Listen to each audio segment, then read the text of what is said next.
killed by Israeli strikes in the south of the country.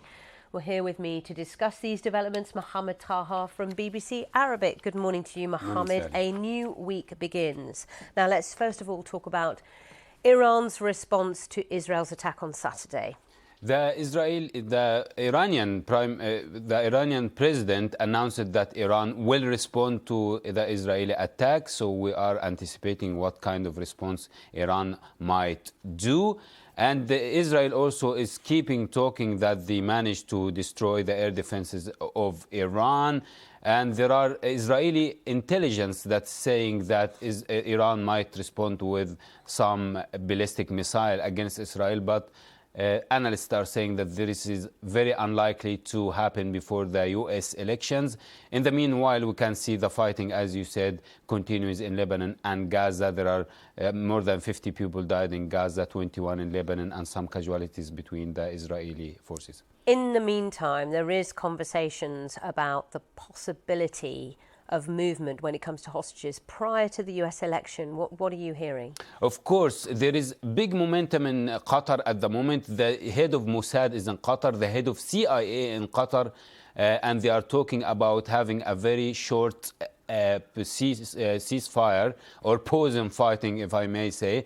During these 2 days, maybe there will be exchange of hostages. The main point is releasing the Israeli who has American passports from Gaza in exchange of some Palestinian prisoners, and at the meantime there will be talks about 10 days ceasefire and maybe permanent ceasefire. The Egyptian president himself talked about this last evening, which is really big. There is something happening at the moment, and all parties are keen to achieve something. Israel did not hit the Beirut for around 2 days so far, so the Israeli sides are playing down the war with Lebanon. Qatar and Egypt are really keen for this to happen. Hamas also might be keen to give some push to Kamala Harris campaign, as they feel that Kamala Harris would be better for them in the US,